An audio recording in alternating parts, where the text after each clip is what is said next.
นี่ไม้ตัวนี้ไม้ตัวนี้ได้บ่อ้ายนี่ได้คือเห็ดขาวได้บ่แม่น เห็ดขาวที่นี่เอาที่ซอยใหม่ตัวนั้นโอ้สิ บ่ถึงที่ซอยตัวนั้นนำแม่นได้เอาเฮ็ดบ่กวนเนาะเฮ็ดแล้วง่ายเลยพอแล้วน้องเดิมเจ้าล้างถ้วยบ่เฮ็ดแล้วมันหนักอ้ายเป็นห่วง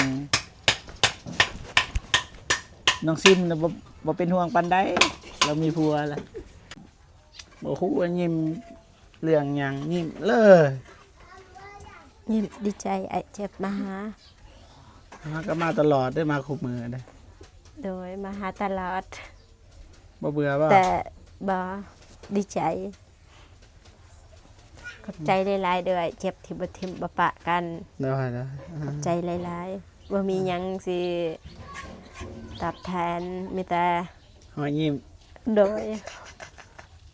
โอเคสำนั้นไอ้ก็สิ้นใจแล้วเห็นน้องเห็นนุ่งแบบว่า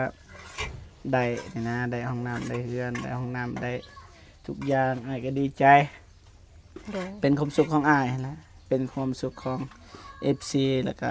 แม่ฮักทุกๆคนนั่นแหละก็เมตตาสงสารก็อยากมอบให้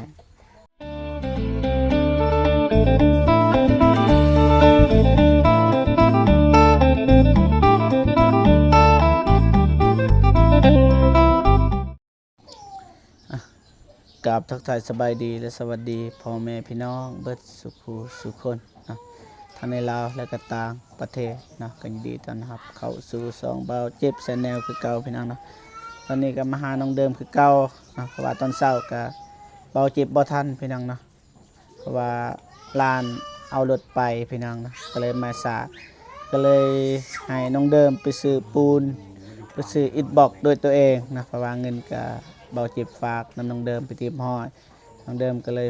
โทรหาเบานงเพราะว่าเบานงเพิ่นทันพี่น้องเนาะ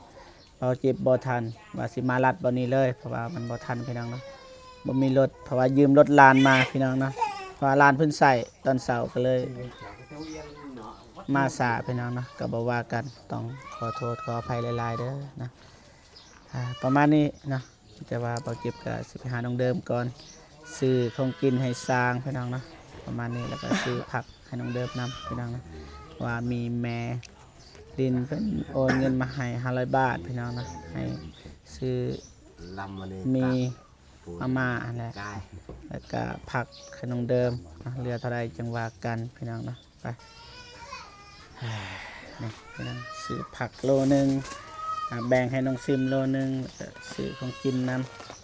ำนี่ก็ราคาอยู่เท่าไหร่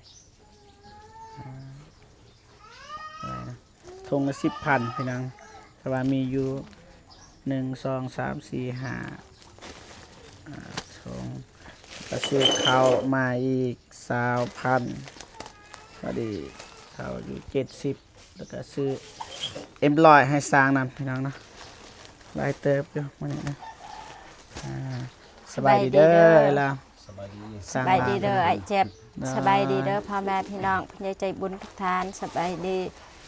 ดีFC พังไทยพังลาวอยู่ต่างประเทศอยู่ในบ้านก็สบายดีเบิดสุขสุขคนเด้อสบายดีน่าเศร้าแท้บ่ได้เศร้าเมื่อยบ่ไปกับบ่าวนงพี่น้องนะเมื่อยเลาะเลยเลาะซื้ออันนั้นรู้สึกว่าเบาเจ็บก็มาถ่ายอยู่นี่เด้จนตอนนี้ก็1 โมงเลยฮะก็มาหอดพี่น้องไอ้เจ็บบ่ทันค่ะเวียกหลายไอ้ฮู้แล้วไอ้ฮู้ตัวเองแล้วแต่ว่าเป็นหยังคือสาเล่าได้บ่เป็นหยังคือสาเพราะว่าน้องไปแต่เช้าแต่8 โมงแม่นบ่โดยเป็นหยังแบบบ่มีบ่หรือว่าจังได๋ไปแต่เช้าออกไปซื้อเพราะว่าอย่างดนไปหาละซื้อห้องปัดลมมันหยังสองลมละไปซื้อตอนนั้นอยากกับน่ะบ่าวน้องแข็งฝนอีกเพราะว่าบางทีก็น้องจอดบางทีก็พักมีบ่บ่อนพักกันยังบ่ได้พักเลยบ่แข็งเลยอ้าวขี่ไปขี่มาแถวนี้แหละโดยเพราะว่าเลาะหาวันนี้ได้วันนี้เงินเบิดเท่าไรเลยแล้วก็อันนั้นปากสวมเกินแม่นบ่ปากสวมนำไปนั่งนะบ่ฮู้ว่าเบิดเท่าไรเพราะว่าบ่เจ็บก็ฝากเงินน้องเดิมก็ให้น้องเดิมว่าเบิดเท่าไรสิได้จดไว้ว่าเงินยังเหลือเท่านี้นะ โดย ฮู้เบิดแล้วบ่ หู จะหน่อยจังว่ากันเนาะ โดย อ่ะอันนี้ผัก ขอบใจหลายๆเด้อไอ้เจ็บ เงินของแม่ลินนั่นแหละฝากมาให้พี่น้องซื้อแนวกินแนวยาให้สร้างเพิ่นนี่ก็1 2 3 4 5ทง10,000ขอบใจ ไม่ ห ได้ ลาย แกะให้อายเพิ่นกินพี่น้อง ๆโดย แล้วก็ข้าวโลนึง20,000กีบพี่น้องแกะ ว่ามีใครจะกระตุกบ่ แล้วก็M100ขอโทษเดี๋ยวบ่ครบเลยเพราะว่าเฮาซื้อแต่ให้สร้างเด้อ ได้ บ่ว่ากันเนาะไอ้คนรอเนาะสบายดีเด้อสบายดีเด้อไอ้สร้างเด้อลืมท่านสบายดีเริ่มมาได้นี่ เริ่มเลยเริ่มได้แล้วแต่ก่อนนี่บ่กล้าเข้ากล่องพี่น้องนะมีแต่หนีไปมีแต่M100ก่อนนี่อันนี้พักเที่ยงกินข้าวพี่น้องเนาะ สบายดี สบใจว่ามันสบายดี กับนี่ก็เก่าไอ้ยัย ได้นี่แหละขอบใจหลาย เสี่ยวกันนี่แหละคันแต่ว่าบ่ฮู้ว่าอยากเป็นเสี่ยวนํบ่เจ็บหรือบ่พี่น้องเนาะ ลงทาง สบายดี บ่คันเลือก สบายดี ปลายน้องเด่นแน่พี่ โอ้ยก็ไม่เป็นไร จักอันนั้นปลายน้องเด่นนํ เอา มาสั่งลามมันยังกินข้าวนํกันเลยหลายอยู่ กับโอ้ค่ะ ข้าวน้องเดิมก็มีแต่ว่าซื้อเพื่อพี่น้องเนาะยานแบบว่าน้องเด่นบ่ได้กินข้าวกินน้ำมันนะมาส่ง เตรียมเลย มาน้องซิมมากินข้าวไอายคนรอยังกินข้าวนํกัน เล่ม นี่เบาเจ็บกับสีไทยหนิดนึงแล้วก็จะหน่อยจึงไทยต่อตอนเฮ็ดเวียกพี่น้องนะก็ประมาณนี้ให้ไอ้สร้างเพิ่นพักผ่อนกินข้าวก่อนพี่น้องนะน้องเดิมกินข้าวนํกันเด้อหลายมื้อก็บ่ได้กินข้าวนํกันก็ได้นี่ข้าวน้องเดิมก็มีบ่แม่นว่าซื้อย้อนบ่มีข้าวน้องเดิมก็มีแต่ว่ายานมันบ่พอกันพี่น้องเนาะก็เลยซื้อมาเพื่อประมาณนี้พี่น้องนะปกติเราก็กินปกติก็เบาคือพ่อแม่พี่น้องได้ฮู้เนี่ยเบาเจ็บก็เป็นภาระตลอดแต่ใส่ก็กินข้าวน้องเดิม หลาน ห มา นัก จ๋า ต้องลังกองกินเบิดพี่น้องนะ จ๋าซิม ซิมมาน้องซิม ไล่ มา หมดได้ดอกบ่ ไม่รู้ผัก เขาเลยข้าวรถหลายอยู่ หมดเบิดเบิดจะซื้อใหม่เบิดเท่านั้นแหละผักนี่เอาไว้ลวกกินตอนแรงก็ได้เนาะ ด้วย อ่า กินไอ้เจ็บ โดยมากินน้ำกันรถบ่ได้ล้างมือหรอกบ่เจ็บนะนี่ กอกแสกอย่าง มาเด้อเอื้อยเด้อกินข้าว ก็ประตูหมอง มีกินเดิม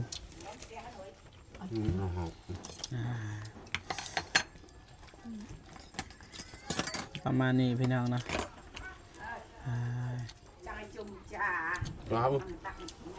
คลิป กินพ่อแม่พี่น้อง คลิปเบาเจ็บลงตอนเช้าก็ลบเรียบร้อยแล้วพี่น้องเพราะว่ามีบอลที่เบาเจ็บแบบเอาไปเฮ็ดคอนเทนต์นะแบบว่าสิยอกแม่พิมพ์มันนะว่าน้องเดิมเอ็ดนั่นนี่ที่จริงเอ้าถึกไปลงซ้ำที่จริงเลยสิยอกน้องเพิ่นแต่ว่าถึกไปตัดใส่นะมันบ่เหมาะสมปานใดเบาเจ็บก็เลยลบไปพี่น้องทำอิดมาเฮาหยอกกันให้น้องเดิมถือก้อนแบบนั้นให้ถือกอกนะกับน้องถือนะเขาว่าเขาสิส่งให้เบาตูนนะเขาว่าเขาส่งใส่เบาตูนเด้อเจ้าถือนะว่าเบาเจ็บกับเบาตูนมักสูบพอนะกอกนะก็คือนะให้เบาตูนเรามานะบังเอิญไปตัดใส่คลิปมันนะมันก็ยานผิดกฎอีกอย่างนะแบบนั้นแล้วก็พ่อแม่พี่น้องเบิ่งมันก็บ่งามเขาก็เลยลบไปคลิปนั้นน้องเดิมก็ว่าเอ้าเจอไปเรื่องก็เครียดหน่อยนึงก็ดีกันแล้วพี่น้องบ่ต้องเป็นห่วงมาเอือดมากินข้าวสบายดีเด้อ สบายดีเด้อ เด้อทุกทานนะโอเคพ่อแม่พี่น้องนะมาแต่บ่เจ็บก็สิหยุดคลิปก่อน ตอน จะหน่อยจึงทายต่อบัดเฮ็ดเวียกพี่น้องนะตอนนี้กินข้าวก่อนน้องซิมมากินครบหน้าครบตามานี่มีแต่น้องเด่น FC เขาถามเลยหลายเถือกบ่เจ็บก็บ่เห็นน้องเด่นตอนฝนตกก็บ่เห็นกูว่าน้องเด่นไปไสน้องเด่นไปไส ไปไทยนา เผยนาเนาะ โดย บ่อยู่ตลอดเด้อน้องเด่นหาเงิน ไปหัดจางหน้าเอื้อยเรียบร้อยแล้วแต่ว่าน้องเพิ่นไปพี่น้องไปต่อแล้วดุมันเด่นนะมันดุธรรมดาดุประมาณนี้พี่น้องนะขออนุญาตหยุดคลิปกันเด้อต่อเย็นได้สั่งเลยเด้ว้าวอายกล้องนิดนึงอายยอมซื้อยอมเนาะเสี่ยวยอมก็ได้ตีเอิ้นได้บ่น้องเดิมก็นี่หันได้หนักกำลังตักนะจะน้อยนี่สิกอทางไรบัดนี่บ่ไอ้ซาน สิก็ขึ้นเพียงนี้เลย อ๋อให้มันเพียงกันเลย แม่ แต่ว่าตอนนี้ก่อนนะทุบอิฐบล็อกเรียบร้อยนะฮะนั่นนี่ตัวนี้ก็สิทุบบ่ตัวนี้นี่พอดีบ่ เอาเลย เอาเลยนะ แต่ตัวนี้เศร้ามันทุบนิดนึงมันความสูงตัวนี้อันใดระดับตัวนี้มัน บ่ทุบก็ได้เฮาเอาซ้ำนี่แต่ว่าตัวนั้นเฮาเพิ่มเอาไม้มาใส่ก็ได้ให้มันสูงซ้ำกันเฮาต่อได้คือกัน ได้คือกันเลยนะ นะงั้นมันสิต่ำอีกนะแต่ว่าน้องเดิมบ่เจ็บบ่สูงดอกบ่สูงสิ ถ้าบ่จะให้มันหอนไปจังยากกับตัวนี้แหละการฝนนี่ก็ได้นี่สำได้จะมักสำได้น้องเดิมเฮ็ดเพื่อน้องเดิมได้นี่บางทีก็บ่งามบางทีก็งามพี่น้องทำไมพี่น้องได้เบิ่งนำกันพี่น้องนี่เฮาเพื่อออกนอกอีกเฮาจะเฮ็ดนอกศาลได้หยังนะ นี่งามเลยอ้ายเพิ่นก่อเลยสุดยอดหลายไก่แล้วพี่น้องเนาะม่วงมือนี่ใหม่บ่ฮู้ว่ามีหรือบ่พี่น้องนะมีอยู่นี่ดิใหม่ตัวนี้ใหม่ตัวนี้ได้บ่อ้ายนี่ ได้คือเห็ดขาว ได้บ่ แม่น เห็ดขาว ที่นี่เอาที่ซอยใหม่ตัวนั้น โอ้สิ บ่ทุง ที่ซอยตัวนั้นนํ แม่น ได้เอาเฮ็ดบ่กวนเนาะ FC ว่าบ่เจ็บหลายเทื่อแหละบ่เจ็บอย่ากวนเด้อย่าเฮ็ดเด้บ่เจ็บอย่าเฮ็ดนะปกติก็อยากซอยนะเวลา FC ก็ว่ารบกวนซื่อๆมันสร้างซื่อประวัติของเฮ็ดบ่เป็นนะพี่น้องนะส่งก็สิหลุดเลยไอ้สร้างนี่ก็ได้เอาขึ้นแน่บ่เจ็บมีเงินก่อนสิซื้อให้แล้วนะนี่ตามส่งซื้อพี่น้องหลุดผู้สาวเห็นไม่อาย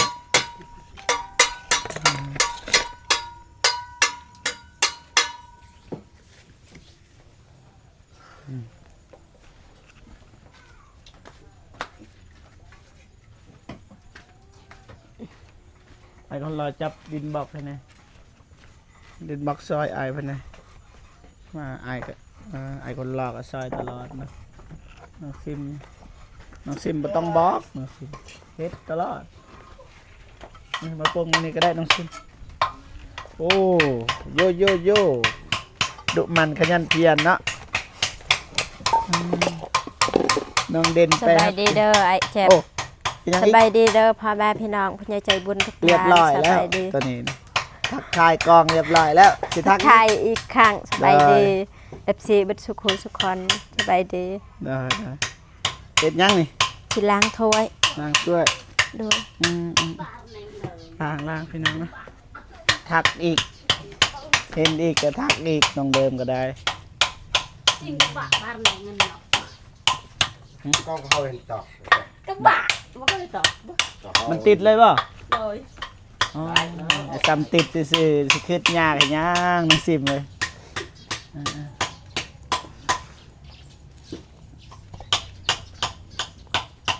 รู้สึกว่าใหญ่เลยพี่น้อง2 เมตรรู้สึกว่าใหญ่เลยบัดเทศแล้วใหญ่เลยพอแล้วน้องเดิมเจ้าล้างถ้วยบ่เฮ็ดเจ้ามันหนักหายเป็นห่วง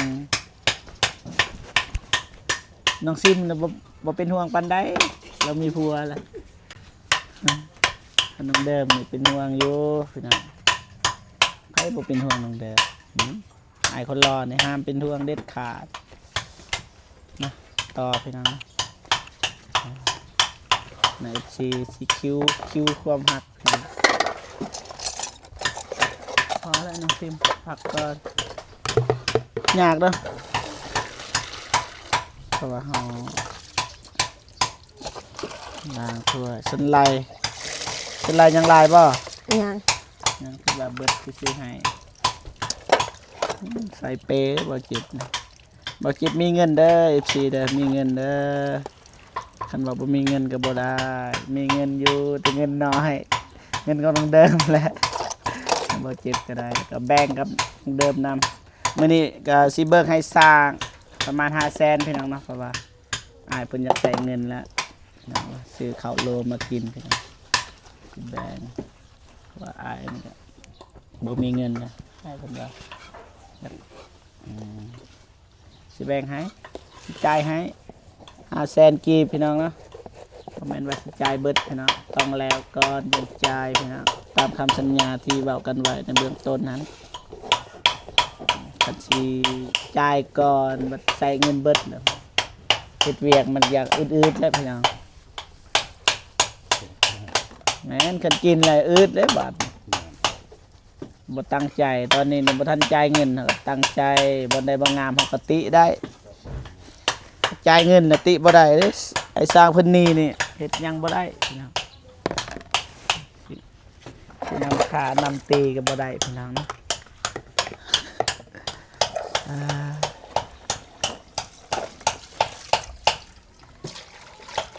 ละเอียดเลยซะซ้าย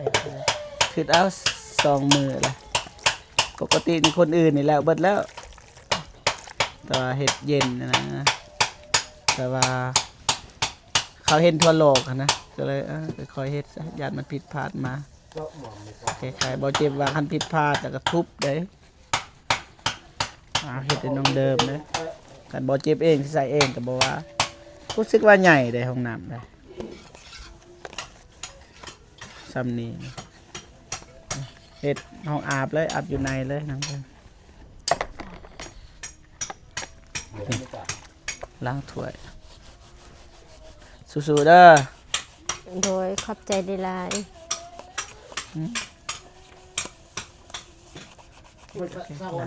อ้ายก็มาเป็นภาระแล้วมากินบ่ละบ่กินกินถ้ามากินบ่กินถ้ามาล้างบ่ต้องซิมสู้ๆเด้อน้องก็มีข่าวดีแล้วมันจะรอท่าทางเบาตูนพี่น้องเนาะเบาตูนว่าจังไดแต่ว่าตอนนี้ก็บ่ทันมีเงินนำเบาตูนแต่ว่ากระเทินน่ะเบาตูนว่าทบิดกันเลยเพราะว่าน้ำเฮาก็มีแล้วพี่น้องเนาะมีผู้ใหญ่ใจดีเพิ่นฝากบอกให้น้องซิมบ่ต้องเป็นห่วงก็สิเฮ็ดให้อยู่สำใดสำหนึ่งสมทบกันนี่แหละพี่น้อง FC หลายคนผู้นี้น้อยผู้นี้น้อยก็ได้บาทนี่จะให้แต่คนเดียวก็ถามว่าได้บอกก็ได้แต่ว่ามันรู้สึกว่าเงินบ่ได้หาง่ายนะพี่น้องไอ้ต้น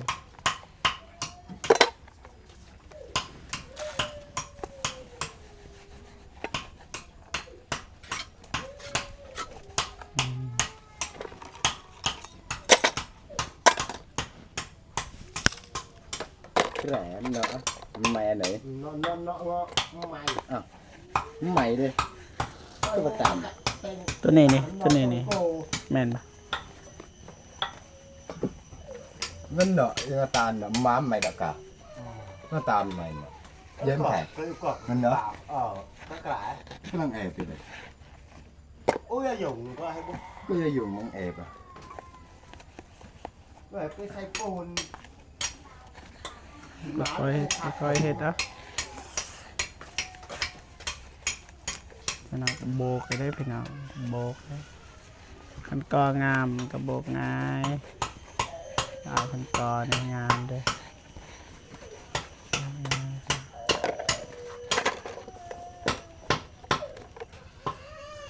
แน่ฝนบ่ตกพี่น้องเนาะตกแต่ตอนเช้าแต่ตอนเช้าบ่ได้เฮ็ดเวียกพี่น้อง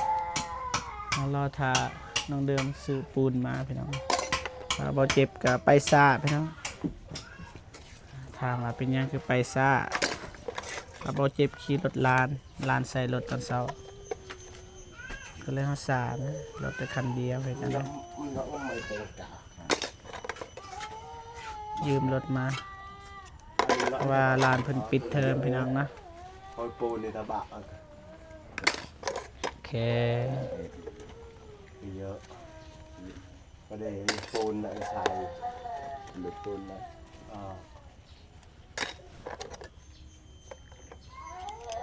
มันแกรมไหมปูน ได้ละ สหักของไอ้หมาจริงสวัสดีเอ็มหางจริงสหักลำบากได้มันสูงเลย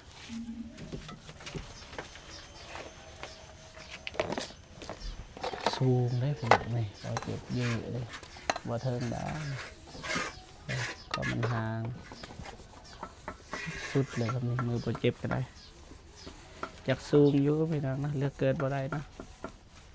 อยากเกิดเป็นคนสูงคนรอคนรวยเห็นนะแต่บุญน้อยมีบุญว่ามีน้อยนะแต่ก็สมบูรณ์แบบพี่น้องครบ32คือคนอื่นคือกัน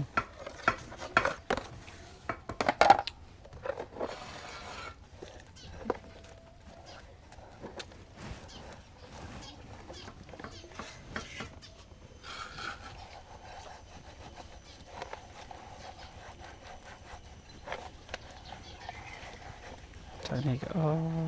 นะแต่ต้นนะบ่เจ็บก็บ่ซอยเว่าไล่บ่ได้เด้น้องเดิมเว่าในหนึ่งเน้นตาไหลว่าไอ้ต้นก็บ่ได้เด้ต้องว่าบ่ไอ้ต้นอันนี้ต้นก็ซอยของไอ้ต้นเด้หายแบบเจ้าน้ำตานะน้องมันเคยทุกข์เคยยากแก็บล้างแก็บอดทนเด้อแต่ก็เดี๋ยวก็แล้วพี่น้องนะทนไว้นี่ยิ้มเลยเด้อหน้าบูดเบิ่งเฮ็ดหน้าบูดเบิ่งแบบว่าแบบหน้า เอา บูด คนขี้ลาย บ่ให้ลองเฮ็ดแบบหน้าบูดเบิ่งลองเฮ็ดเบิ่งแบบหน้าบูดเลยนะเจดเบิ่งเฮ็ดได้ปะ บ่ได้ คนมันงามนะเฮ็ดหน้าบูดสำใดก็ยังงามพี่น้อง บ่งาม งามที่ใจไม่ใช่ที่หน้าตาครับหน้าตาก็โอเคเลยต่างประเทศนี่มักแบบนางเดิมหน้าตากวดนางงามเนี่ยได้ที่หนึ่งนางเดิมการประกวดนี่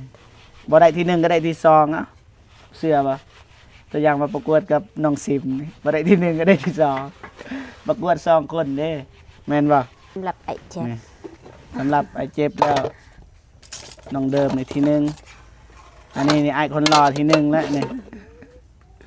ยิ้มเลยมาให้กำลังใจคู่มือครับ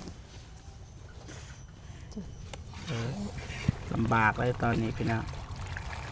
ลำบากตอนนี้ดีกว่าวันหนาพี่น้องนะวันหนาก็บอกเกินเดือนหนึ่งคิดปลาตีเลยดิบอกเกินเดือนหนึ่งไว้สบายแล้วห้องน้ำก็มีเขื่อนก็มี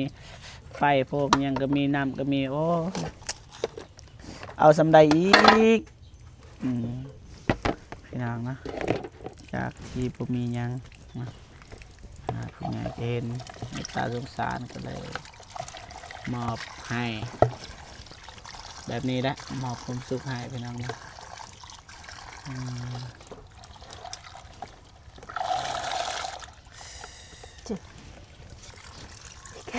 ซอยกันเด้อ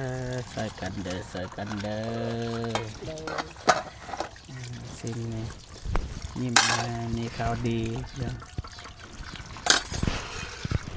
เราจิบไปบอกข่าวดีให้น้องซิมแล้ว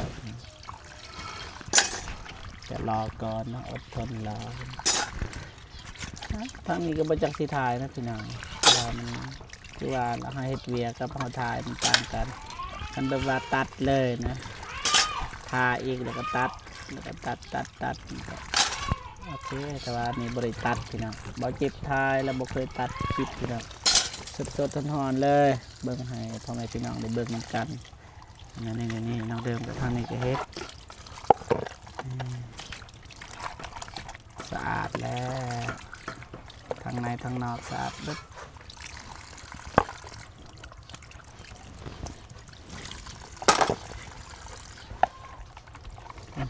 สู้เด้อทางนี้ต่อทางนะเมื่อยนะให้กำลังใจก็ได้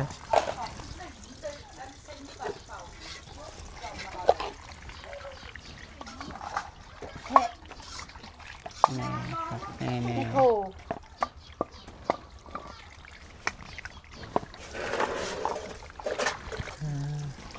มืออื่นนี่สิเฮ็ดหยังมืออื่น ท่านเข้ามาทรงทางสิว่าสิหมุนเงิน มืออื่นสิโมงเลย แม่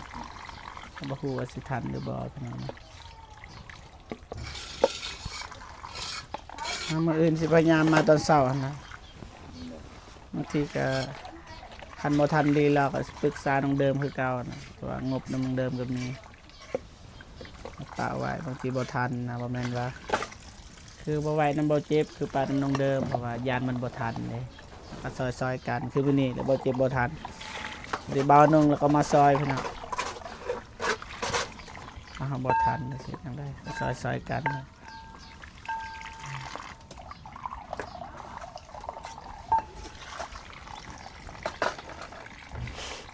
แล้วบัดยังไปทางหลังบัดสิอันนั้นต่อเลยบัดทางหลัง แม่สิเก่าเลย โดยอยากได้กับขานี่ก็ได้ ตอนฝนบ่ตกรู้สึกว่าอึดอัดบัดฝนตกรู้สึกว่ามีประโยชน์นะ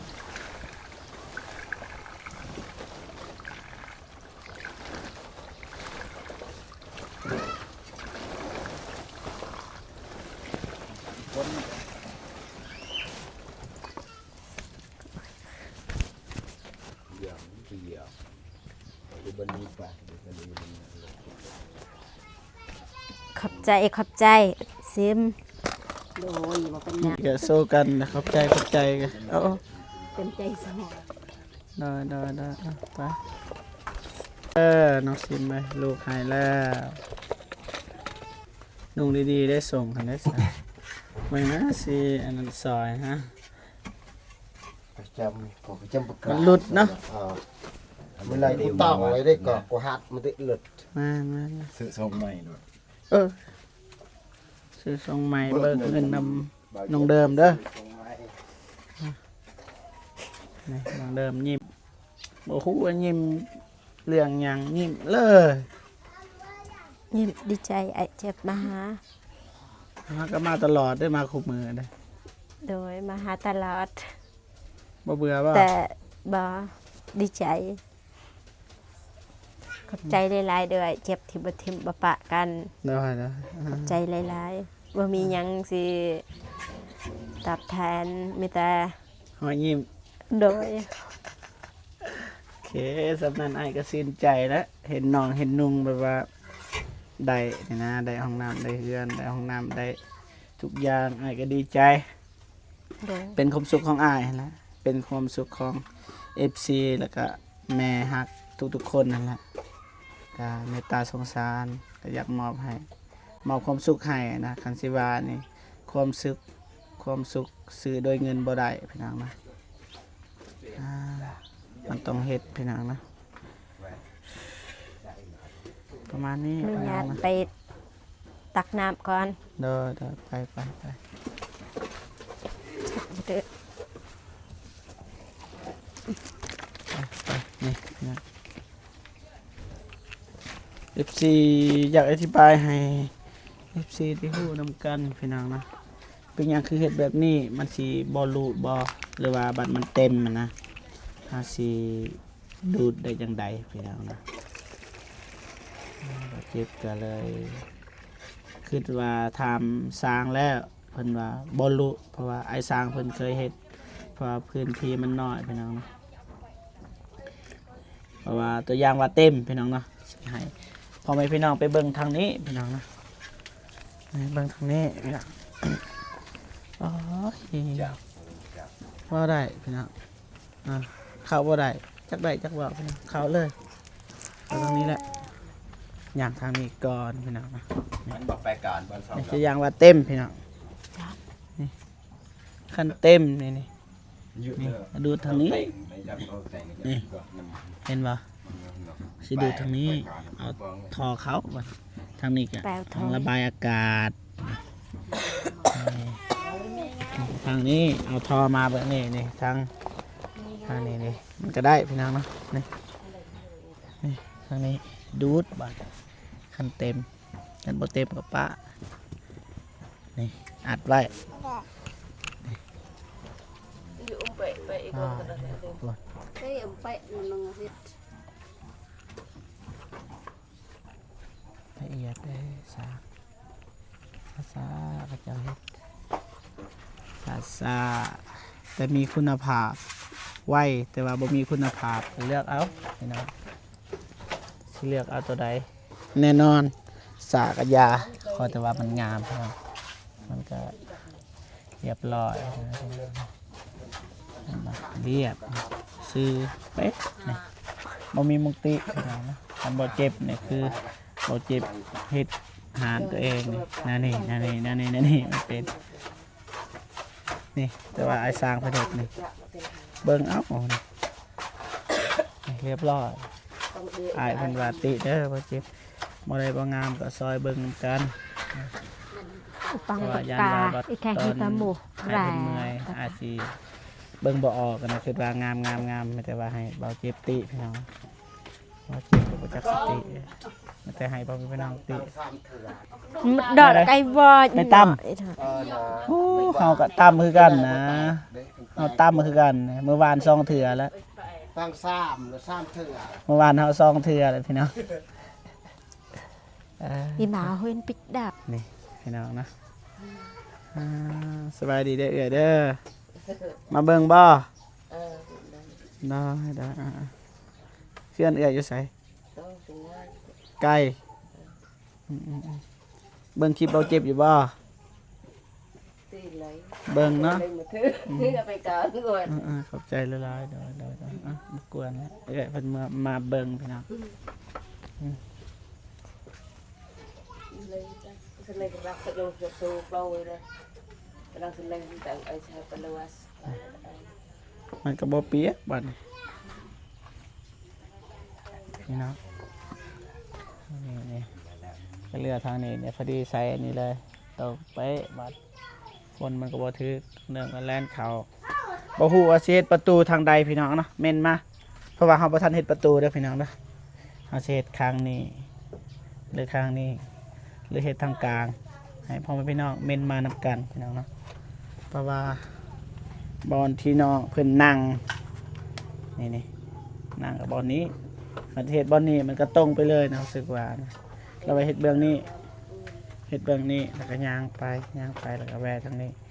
นั่งแบบนั้นแล้วว่าสิตันเป็นห้องแล้วว่าจังใดเราหาสิปาลงๆแบบนี้บ่ให้พ่อแม่พี่น้องเม่นมานำกันนะบ่เจ็บก็สิสั่งอ้ายคือเก่าเพราะว่าบ่เจ็บบ่แม่นคนเฮ็ดพี่น้องคนสั่งขณะสั่งงานพี่น้องนะย่านนะตัวนี้นะบ่เจ็บตำไรเถื่อนะนี่นะพี่น้อง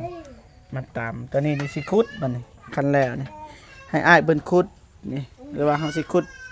น้ำกันพี่น้องเนาะนี่เฮาสิคุดออกมันอาเช็ดบางทีก็เช็ดบันไดบ่ฮู้ว่าอิฐบล็อกมันสิพอคันบ่พอก็ซำนี้ก็ได้แต่ว่าเฮาสิคุดปรับให้มันเพียงพี่น้องนะสบายดีเด้อมียังอยากระบายบ่ bật lại เมื่อวานคือว่าเว้าเลย FC เลย FC บ่เจ็บเลย ไปรอ เจ็บอ่ะนะไปตำมันนี่พี่น้องเอ้ยตำอีกแล้วเอาได้แล้วเพื่อนทางเดิมบ่มาแล้วมื้อหน้าบ่ไปทางนี้นะความหมายพี่น้องเนาะโอเค chuyện là สู้ๆได้เด้อได้สู้ๆเด้อเราเจ็บกะสีคอโตกลับบ้านก่อนเด้อจะได้จะสู้ๆมื้ออื่นกะสิมาคือเก่า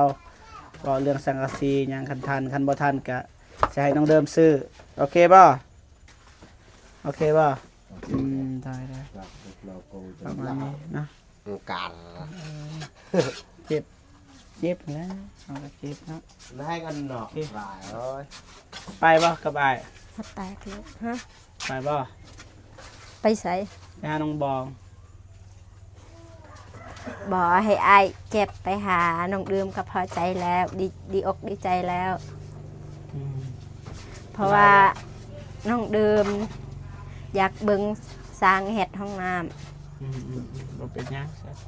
เพราะว่ายันว่านี่นะบ่เป็นหยังดอกพี่น้องแต่ FC ย้อน FC น่ะเม่นนี่น่ะที่จริงก็บ่เป็นหยังนะเนาะ โดย บ่เป็นหยัง บ่เป็นหยัง เป็นหยังแท้ แท้ดีใจ เพราะว่าไอเจ็บไปช่วยเหลือคนทุกข์คนยากน้องดื่มเบิกดิคิดหยัง อืมคักนะ โดย โอเคผมเป็นพี่น้องเนาะบ่เจ็บก็สิขอตัวเดินทางก่อนพบพอกันใส่ก็แล้วแต่พี่น้องเนาะตัวหาไปหาน้องบองบ่ได้ไปหาจ้าเพื่อว่าเฮากระทาน้องเดิมแต่ว่าน้องเดิมบ่ทันพี่น้องเนาะบางทีเฮาสิสายเดียวเลยพี่น้องเนาะไปสายเดียวก่อนพี่น้องเนาะได้ก็ขอบคุณนะคุณยายใจบุญทุกท่านที่เข้ามาให้กำลังใจเบาเจ็บตลอดมาแล้วก็เบิ่งคลิปเบาเจ็บตั้งแต่ต้นจนจบพี่น้องเนาะขอให้พ่อแม่พี่น้องจงมีแต่ความสุขสุขภาพแข็งแรงประสบผลสำเร็จในหน้าที่การงานไปที่ใดก็ขอให้ปลอดภัยขอให้อายุมันคนยืนอย่าเจ็บอย่าจนและก็ให้ร่ำรวยๆยิ่งขึ้นไปเด้อพ่อแม่พี่น้องเบิดสุขสุขคนพี่น้องเนาะโอเคเบาเจ็บกับสิขอตัวเดินทางไปก่อนพี่น้องเนาะไปถ่ายคลิปอื่นก่อนทางอื่นเพราะว่าทางอื่นเขาสิรอถ่ายเบาเจ็บคือกันพี่น้องเนาะหาสิซอยแต่บอลเดียวมันก็บ่ได้พี่น้องเนาะใส่ลุยอยู่แล้วพี่น้องเนาะโอเค ดินทาง จะว่า ปลอดภัยเด้อไอ พบ เจ็บ พอกันคลิปหน้าพี่น้องเนาะไปเบิ่งไปชมมาอยู่ไซนะสำหรับคลิปนี้ขอกล่าวคำว่าสบายดีเด้อพ่อแม่พี่น้องนะเบิดสุขสุขคนพี่น้องนะบ๊ายบาย